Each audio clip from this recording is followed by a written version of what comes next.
welcome back, and thank you so much for joining me. It's an honor and a privilege to have you join. And if you're new, welcome to Truth Over Feelings. We've been talking about Gavin's new song, and he's been sharing some of the wisdom and insights as a worship pastor. So tune in to this third part here with Gavin and me. Let's listen in together. Well, you've already kind of shared, because my next question was like what and who shaped your music style. You've already kind of shared a little bit about what, but are there any who's or any other things you want to add about?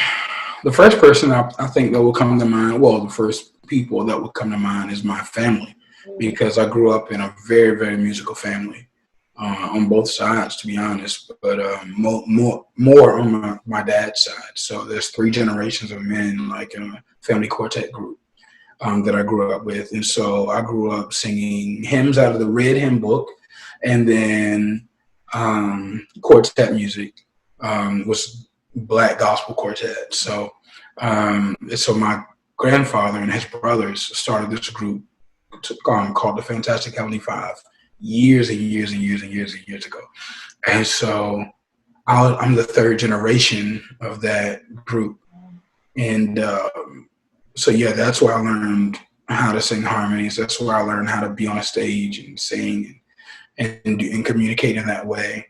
That's where I learned how to sing different ways, right? You know, just and really match tones and all those types of things. So I just kind of grew up in that. Like every weekend, if they weren't rehearsing on Friday night, they would be on the road Friday, Saturday, Sunday, and I would be tagging along right with them until I was old enough. Once I got like 15, 16, and I started singing with the group. And so yeah, that's I grew up in that. And yeah, that's what shaped me for sure. So that's that. And then, of course, you have like some later influences, right? Your John P. Key, which is a huge influence. Like he actually posted one of my videos last year of me singing "I Do Worship," like just on, like in a green room somewhere at a conference that I was at Grace Covenant, actually, at a conference I was at. And I just tagged him, like just playfully, like tagged it on Instagram, and he literally inboxed me and was like, "Send me this video clip. I'm a fan," and blah blah blah blah blah. And I had been to like the VIP conferences and stuff before, like even the new artist like thing or whatever. I'd done that and stuff. And even then, like way back, he bought like 2 like CDs from me and stuff like on the spot. And it was just so he's just always been just a distant influence, if you will. Of course, I don't know him personally like that, but the way he sings, the way he structures, the way he leads is so free, and it's himself. And so that's one of the things. Like I always I've always wanted to be myself. So I kind of use him as a guide into, man, you can put out all types of different music and styles, but you can also be yourself in all of them, and you don't have to be boxed in, and you can be just fully expressive the way the Lord has designed you to be. So he's been just a huge influence. Yeah. That makes me so excited. He's like one of my favorite, of course, gospel artists. Like, oh my gosh, that just got me so excited. Well, of course, you got your Kirk Franklins and your Fred Hammonds and all that kind of stuff, and just tons of different people. I have one of my mentors, Charles Billingsley he's from I met him at Thomas Road when I was singing there, and prior to singing there actually, and then was able to be at the church for almost right at 5 years and sing alongside him, and also to be able to do some things outside of the church with him as well. So that was a real blessing to watch, see his process, be in the studio sometimes, all of that. So it's just I just learned so much. That's so dope. That is so dope. Yeah, well, I'm definitely gonna be looking for that clip for you singing that. Yeah, it's like last year October. Like, yeah, for that. He posted it. And he posted it. Okay. And I was like, "Are you serious?" I'm like, "I'm the biggest fan. Blah blah blah. I know all your songs." blah blah blah blah blah. You know, like Nice. full fan mode right there. Yeah, yeah. Well, listen, you have your own little fan club. I'm sure you know this. You know that, right? You have your fan club Yeah. Well, outside of your family. I know. no, I appreciate it. I really appreciate that. Seriously, Yeah. especially y'all up there. Y'all show a lot of love. So everybody else around here is kind of used to me, but y'all show a lot of love. Well, they don't know how good they have it, because every time you come either to our campus or we go to yours, we're like, we completely fan out. So, and speaking of that, you kind of leading worship, like, can you share like some of the differences in leading worship and creating your own music?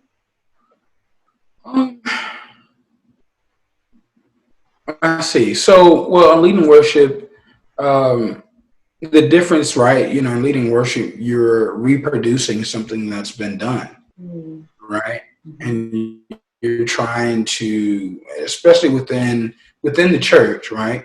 So the church has each individual flock kind of has its own thing, right? And so many different churches across the country, right? They have their own feel. So even if there's a song that's, you know, that's not an original, right? And leading worship, they'll kind of tailor that, right, to their church.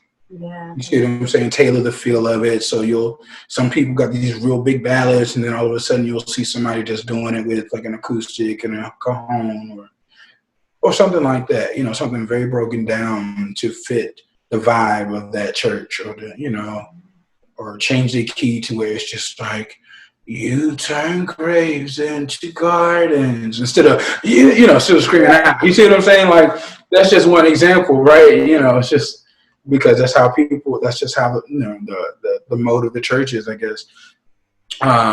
So in that way, it's I would say it's relatively easy, right? Because you're just learning, right, and regurgitating, if you will, reproducing, and there are some great songs, right, that of course hit the church. Waymaker, of course, being one of them, and that is like, I think that's like probably the biggest song since like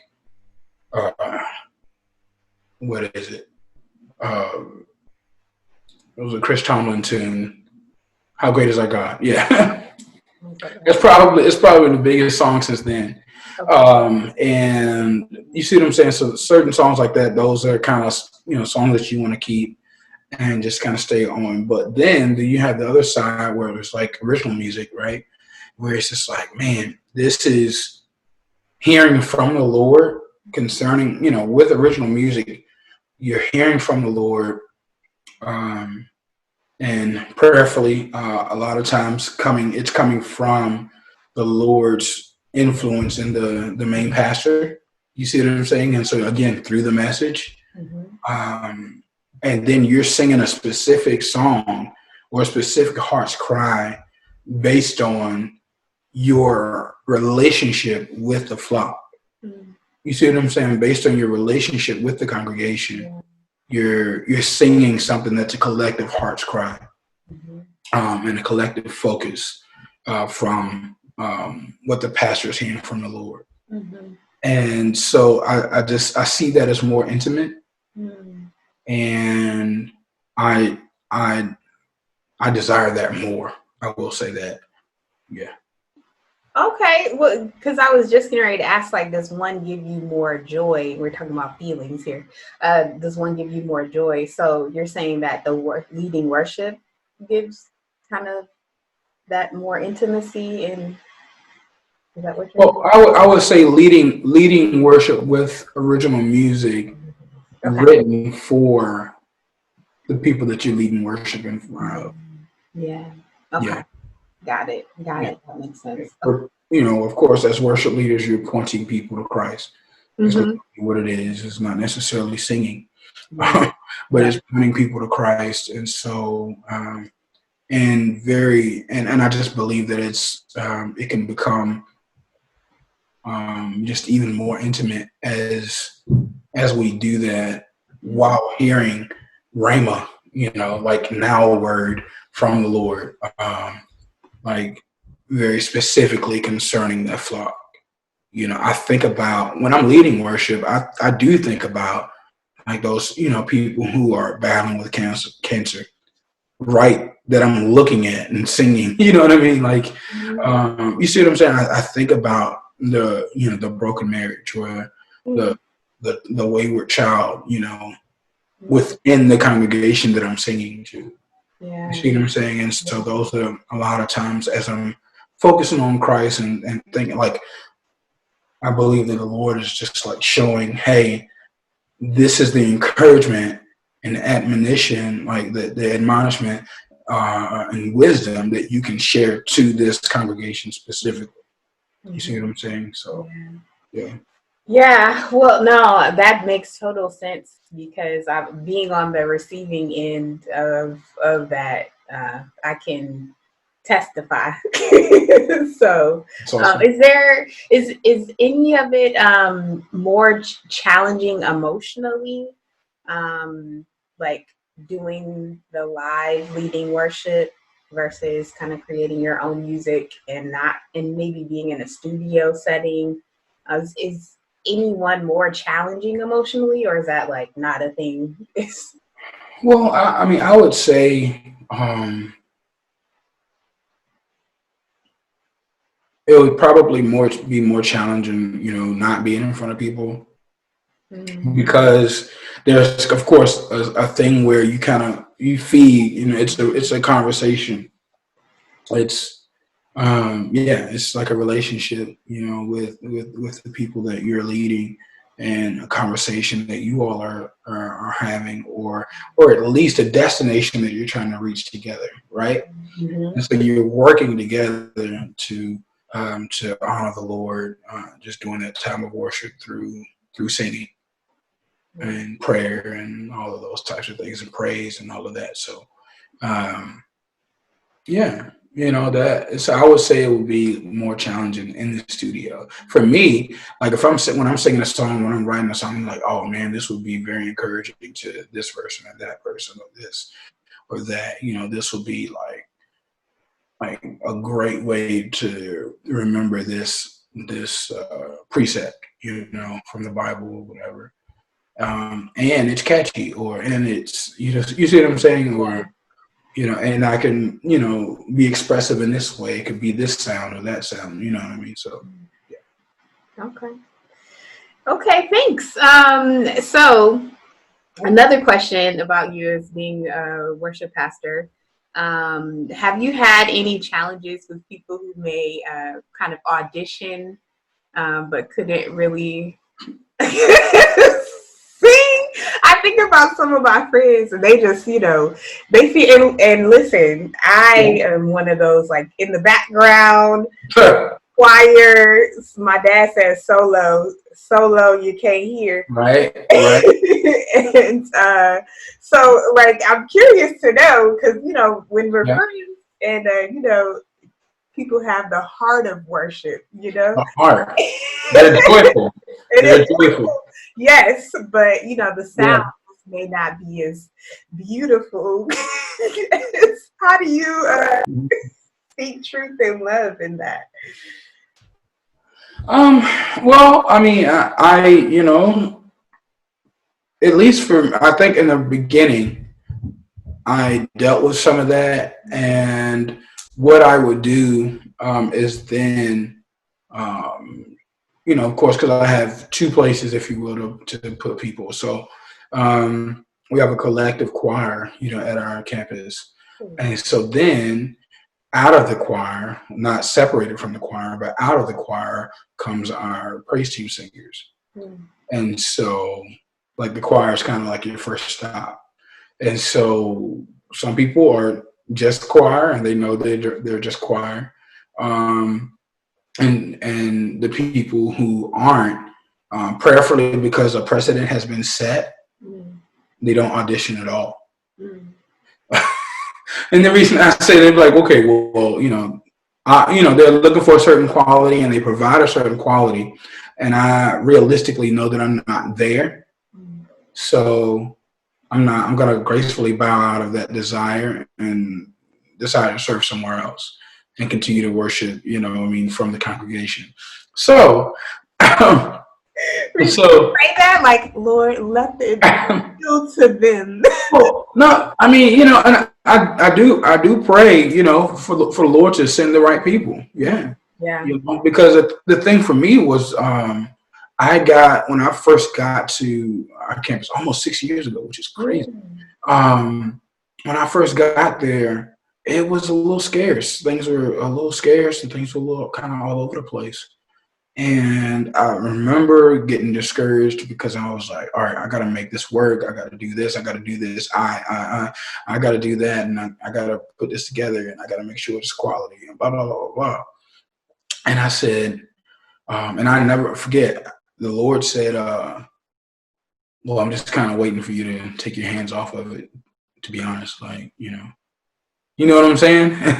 And so as soon as I did that, the Lord started sending people from the congregation, from out of town, from wherever else, you see what I'm saying, to join into the worship ministry. And so it's been a blessing. But, in situations where you have to, tell someone, you just gracefully do it. You just say, hey, I'm not sure, if this is going to be, the best fit, because the requirements that we have will be able to just, to be able to hold, the notes individually, not necessarily be leaning on another person. Yeah. Or, and the desire is that we learn quickly and retain. Mm-hmm. You see what I'm saying? And all those things. So it's now I can also I believe there can be potential for some of the people who come up who aren't horrible, but who are not who are almost decent. Yeah. You see what I'm saying? So we can a lot of times for that. You within the worship community, you'll hear a lot of time you have a unison singing church or whatever, where it's a church full of people who aren't necessarily gifted in singing harmonies and all of that.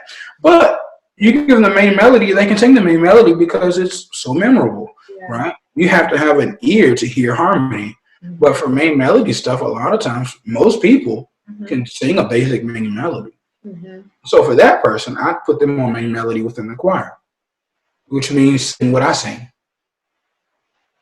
You see what I'm saying? Yeah. And unfortunately, it seems sometimes that the people who are not as gifted are the most joyful. Isn't that interesting? It is. It is. Yeah. No. So the people who are gifted are the ones taking it for granted and don't want to offer God full praise. But I'm just throwing it out there. That's the way it seems. Sometimes.